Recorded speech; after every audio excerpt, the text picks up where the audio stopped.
ఏమైందిరా? ఏం జరిగిందో తెలియదురా. నేను రూమ్కి వెళ్ళేటప్పుడు బెడ్ మీద పడున్నాడు. చేతిలో స్లీపింగ్ పిల్స్ బాటిల్ ఉంది. స్పృహలోకి వచ్చాడు రా.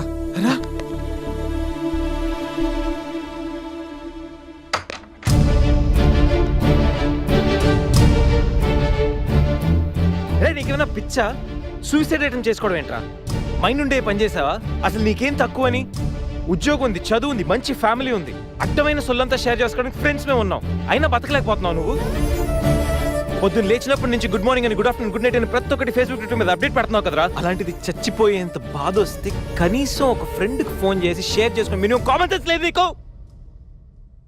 రే, ఈరోజు చచ్చిపోతే 2 రోజులు అలా గడిచిపోతాయి, మర్చిపోతారు. సిల్లీ రీజన్స్ కోసం చచ్చిపోవడం ఏంట్రా?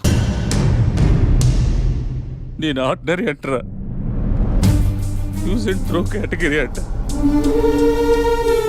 తన పేరు కావ్య. ఫేస్బుక్ లో కామన్ ఫ్రెండ్ ద్వారా పరిచయం అయింది. అతి తక్కువ రోజుల్లోనే ఇద్దరు బాగా క్లోజ్ అయ్యాం. మంచి గర్ల్ ఫ్రెండ్ కోసం వెయిట్ చేస్తున్న నాకు కావ్య గాడ్ గిఫ్ట్ లా అనిపించిందిరా. తను ప్రపోజ్ చేశాక మీ అందరికీ గుడ్ న్యూస్ లో సర్ప్రైజ్ చేద్దాం అనుకున్నాను రా. 2 days బ్యాక్ తను కలుద్దామని. Hello, hi baby, how are you? ఇప్పుడు ఆఫీస్లో ఉన్నాను. సాయంత్రం 6 తర్వాత ఫ్రీ అవుతాను. కాఫీ డేలో కలుద్దాం. ఏంటి అశోక్తో అంత క్లోజ్గా మూవ్ అవుతున్నావు? మరి శేఖర్ ఆర్డినరీయే, కానీ వీడు ఎక్స్ప్రెస్. ఈ ఆర్డినరీ ఎక్స్ప్రెస్ ఏంటి? లిసన్, ఆ అబ్బాయిలు 3 రకాలు: ఆర్డినరీ, ఎక్స్ప్రెస్, మెట్రో. అయితే శేఖర్ ఆర్డినరీ అని ఇప్పటికి తెలిసిందా? అశోక్ ఎక్స్ప్రెస్సే. హై స్పీడ్ ఎక్స్ప్రెస్ ఉండగా ఆర్డినరీతో పనేంటి? అందుకే ఆర్డినరీకి లాగౌట్ కొట్టి ఎక్స్ప్రెస్కి లాగిన్ అయ్యా. ఒరే గణేష్, మన శరీరానికి ఎన్ని గాయాలైనా తట్టుకోగలరా, కానీ మనసు గాయపడితే తట్టుకోవడం చాలా కష్టంరా. అమ్మాయిలు 3 కేటగిరీలు రా. ఆ అబ్బాయిలు 3 రకాలు. నువ్వు మంచివాడివి గణేష్. ఆ అబ్బాయిలు 3 రకాలు: ఆర్డినరీ, ఎక్స్ప్రెస్, మెట్రో. నువ్వు మంచివాడివి గణేష్. నీ మనసు గాయపడితే తట్టుకోవడం చాలా కష్టంరా. ఈ సృష్టిలో ప్రతిదీ కొత్తలోనే బాగుంటుంది, కానీ నీతో స్నేహం మాత్రం పాత పడే కొద్దీ బాగుంటుంది.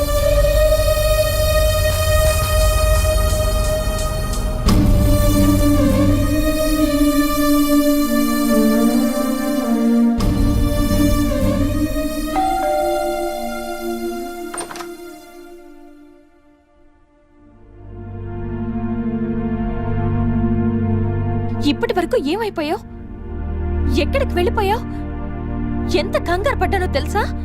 ఫోన్ చేస్తే నీ సెల్ స్విచ్ ఆఫ్ లో ఉంది. రవి గీతలు అడిగితే రాత్రే వెళ్ళిపోయాడని చెప్పారు. నైట్ అంతా టెన్షన్. కనీసం ఒక్క కాల్ కూడా చేయాలనిపించలేదా? లివింగ్ టుగెదర్ అంటే ఎప్పుడొచ్చినా ఎలా తిరిగినా పర్వాలేదనుకుంటున్నావా? ఇక్కడ నీకోసం ఒక పర్సన్ వెయిట్ చేస్తుంది.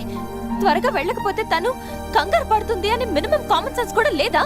Shut up, shut up, shut up. Just shut up, okay? ఏంటి నా మీద అంత సీరియస్ అవుతున్నావు? నీకేం రైట్ ఉంది నా మీద అరవడానికి? నాకు 100 ప్రాబ్లమ్స్ ఉన్నాయి, 1,00,000 ఇష్యూస్ ఉన్నాయి. నేను ఎప్పుడంటే అప్పుడు వస్తా, ఎప్పుడంటే అప్పుడు వెళ్తా. అడగడానికి నువ్వెవరు? Yeah, I know. రైట్ లేకపోవచ్చు, కానీ రెస్పాన్సిబిలిటీ ఉంది. రెస్పాన్సిబిలిటీ ఫీల్ అయితేనే ఏ రిలేషన్ అయినా బాగుంటుంది. ఒకే ఫ్లాట్ లో ఉంటున్నావు, నువ్వు త్వరగా రాకపోతే కంగారు ఉండదా? ఎందుకు కంగారు? నువ్వేమన్నా నా లవ్వర్ వా లేకపోతే నా వైఫ్ వా? అంటే నేను నీకేం కానా? No, not at all. And remember, నాకేమైనా నీకనవసరం. It's my life and my pain, okay?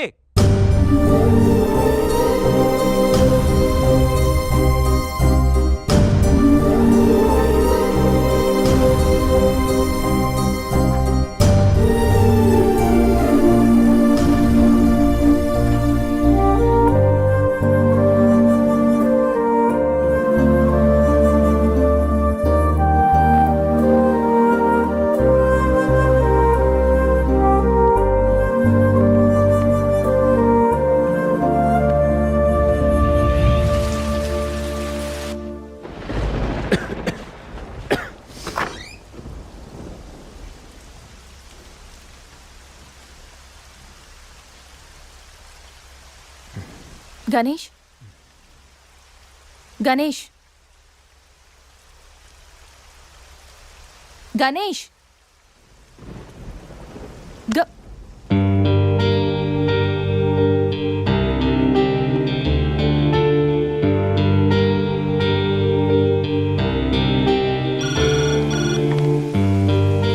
Hello నేను 502 నుంచి సంధ్యని మాట్లాడుతున్నాను. గణేష్కి ఫీవర్గా ఉంది. డాక్టర్ ఎవరైనా ఉన్నారా? కొంచెం అర్జెంట్. సరే మేడం.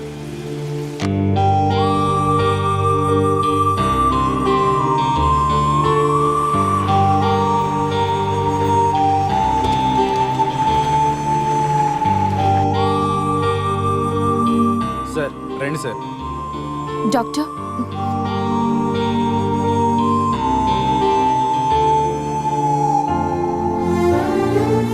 కంగారు పడాల్సిన అవసరం లేదు. నార్మల్ ఫీవరే. టాబ్లెట్స్ ఇస్తాను, అవి వాడితే సరిపోతుంది. Daily 3 tablets. ఆఫ్టర్ ఫుడ్ ఇవ్వండి. రేపటికల్లా తగ్గిపోతుంది. ఓకే. ఓకే అమ్మా. Thank you doctor.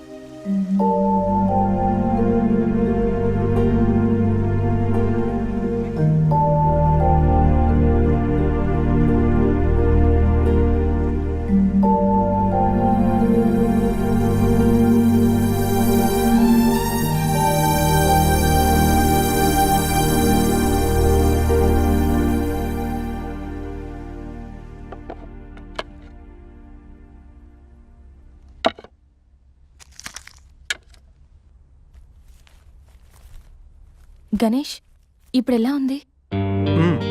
బాగుంది. కాఫీ రెడీ చేశాను. మర్చిపోకుండా టాబ్లెట్స్ వేసుకో.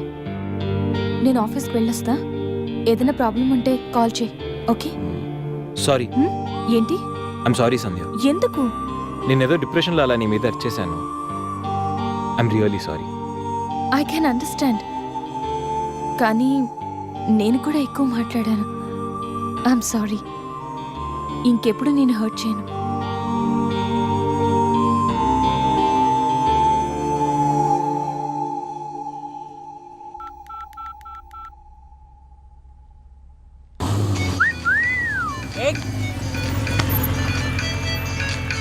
ఏమైంది మావా? ఎవరో ఫోన్ రా. ఏంటి శ్రీ, 15 డేస్ నుంచి ఫోన్ లేదు, SMS లేదు. ఎన్నిసార్లు ఫోన్ చేసినా రెస్పాండ్ అవ్వట్లేదు. Chill baby, I'm little bit busy.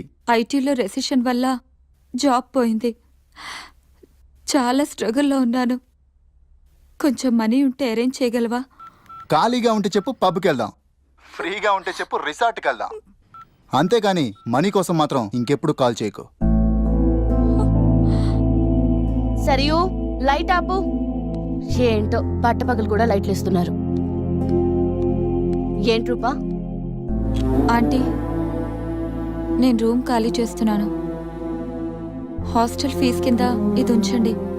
నేను తర్వాత డబ్బులు ఇచ్చి తీసుకెళ్తాను.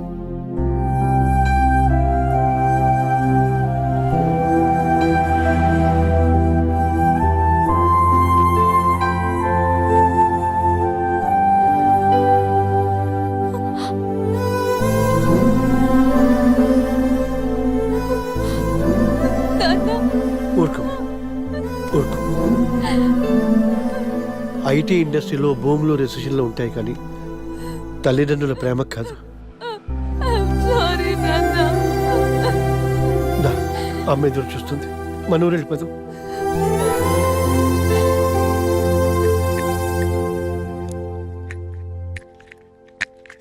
ఇప్పుడు ఎలా ఉంది గణేష్? నీకు ఫీవర్గా ఉందని సంధ్య చెప్పింది. శేఖర్ గాడు ఎలా ఉన్నాడు? వాడు ఓకేరా. 2-3 డేస్లో డిశ్చార్జ్ చేస్తామన్నారు. ఇంకా ఈ వీకెండ్ ఎలా మిస్ అయింది కదరా. నెక్స్ట్ వీకెండ్ ఏం ప్లాన్ చేస్తున్నావు?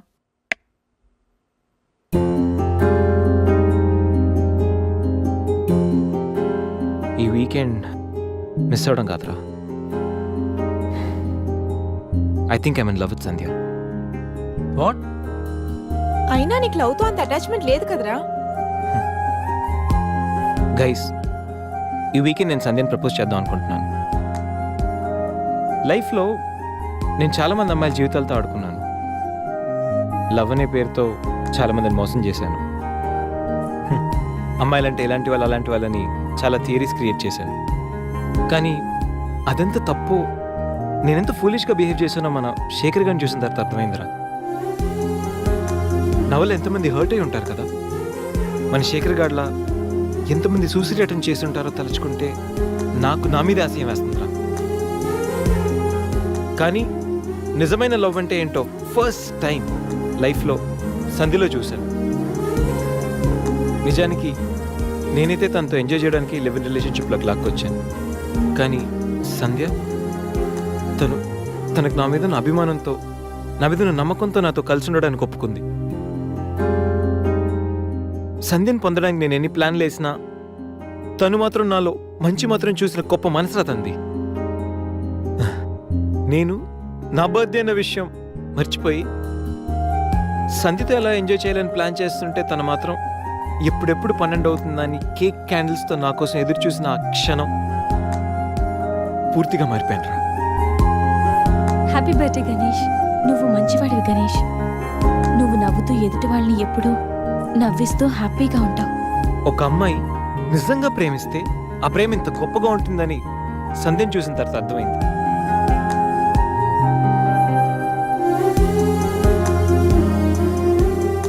నాలో ఎన్ని బ్యాడ్ క్వాలిటీస్ ఉన్నా నాలో ఉన్న మంచితనం గురించి తను చెప్పిన ప్రతి మాట నాకు అమ్మాయిల మీద ఉన్న చులకర భావాన్ని పూర్తిగా చెరిపేసింది. నీలాంటి మంచి మనిషి తోడుగా ఉంటే లైఫ్ లాంగ్ ధైర్యంగా సంతోషంగా ఉండొచ్చు. నాకు ఇప్పుడు కావాల్సింది వీకెండ్ ఎంజాయ్మెంట్ కాదురా, లైఫ్ లాంగ్ నాతో తోడొచ్చే సంధ్య ప్రేమ.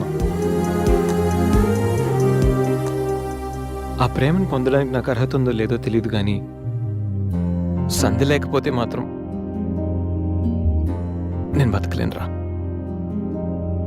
గణేష్, సంధ్య అంటే నీకెంత ఇష్టమో నీలో స్పష్టంగా తెలుస్తోందిరా. గణేష్, సంజు ప్రేమ నిన్ను పూర్తిగా మార్చేసింది. అది మా అందరికి చాలా హ్యాపీరా. Congrats. Thank you. All the best. Thanks రా. థ్యాంక్స్. బాయ్. టేక్ కేర్ రా. షూర్. బాయ్. బాయ్.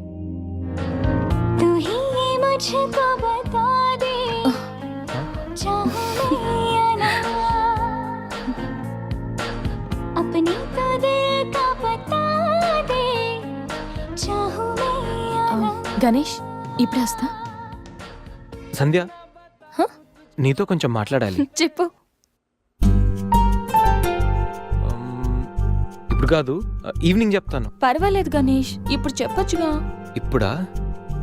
ఇప్పుడంటే అది can I take you out for dinner tonight? Okay. నువ్వు రెస్ట్ తీసుకో, నేను కొంచెం బయటికి వెళ్ళి వస్తాను. ఓకే.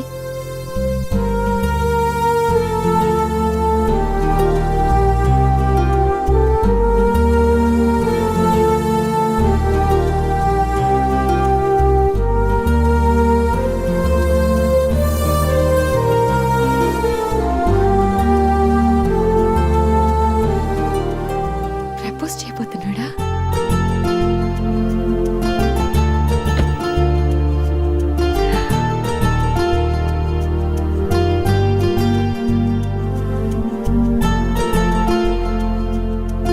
ఈవినింగ్ వరకు ఎందుకు? ఇప్పుడే చెప్పేయచ్చుగా. నువ్వు కూడా ఇలాగే ఫీల్ అవుతూ ఉంటావు. I love you Sandhya. Ganesh, propose చేయబోతున్నావా?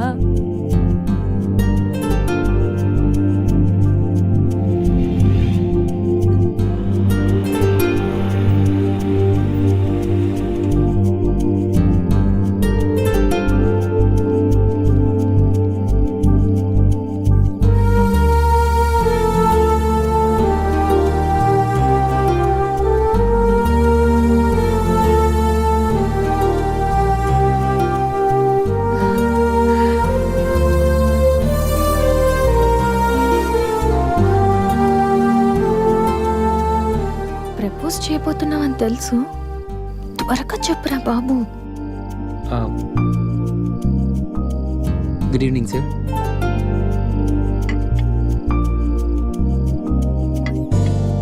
Order please.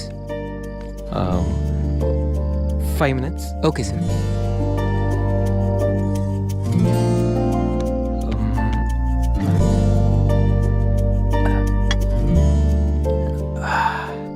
Ganesh, ఆ?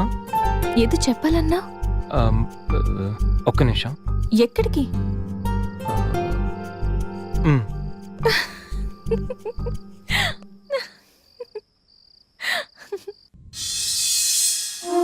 నిజంగా ప్రేమిస్తే ఒక అమ్మాయికి ఐ లవ్ యూ చెప్పడం ఇంత కష్టమా? నేను ఎంతో మంది అమ్మాయిలకి ఇక్కడి నుంచి ఐ లవ్ యూ చెప్పాను, కానీ వాళ్ళెవరు ఇక్కడ లేరు. ఇప్పుడు ఇక్కడంతా నువ్వే ఉన్నావు సంధ్య, కానీ నోటి నుంచి మాట రావడం లేదు.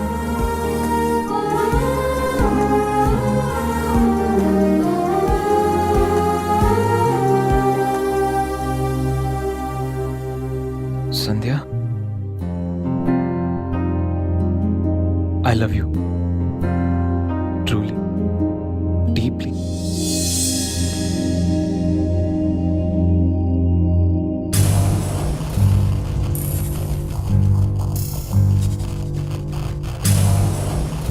ఎన్నిసార్లు చెప్పాలి నీకు? నువ్వెంత ట్రై చేసినా నేను పడను పడను పడను. చూడు బంగారం, ఎవరిని ట్రై చేస్తే ఎవరు పడతారో నాకు బాగా తెలుసు. నేను ట్రై చేసింది నిన్ను కాదు, తన్ని. Hello mister Ganesh Subrahmanyam from Thanjavur. అమ్మాయిల కోసం కలర్స్ మారుస్తావని తెలుసు, character with name and address కూడా మారుస్తావనుకోలేదు. అయినా Ganesh, how did it happen? నువ్వు ఒక అమ్మాయితో ఇంతకాలం సిల్లి, ఏ అమ్మాయిని ఎక్కువ కాలం మెయింటైన్ చేయవు కదా? ఏ అంత నచ్చిందా? Anyway, congratulations. I wish you very happy weekend. ఇది నెక్స్ట్ టైం ఉండకపోవచ్చు. నెక్స్ట్ టైం నీ ప్లేస్ లో ఇంకొక అమ్మాయి ఉంటుంది. మిస్టర్ గణేష్, నేనొచ్చింది తనకి హెల్ప్ చేయడానికి కాదు, నిన్ను బ్యాట్ చేయడానికి. కనిపించిన ప్రతిసారి నవ్వుతో పలకరిస్తే ఆత్మీయుడు అనుకున్నా. ప్రాబ్లంలో ఉన్నప్పుడు దాన్ని సాల్వ్ చేసి అండగా నిలబడితే స్నేహితుడు అనుకున్నా. ప్రతి క్షణం నన్ను నవ్విస్తూ నా సంతోషాన్ని కోరుకుంటే నన్ను ప్రేమిస్తున్నావనుకున్నా. కలిసి ఉందామని అడిగితే నాతో జీవితాన్ని పంచుకోవడానికి ఆశపడుతున్నావనుకున్నా. కానీ ఇంత చేసింది, ఇంత నటించింది కేవలం సెక్స్ కోసమా?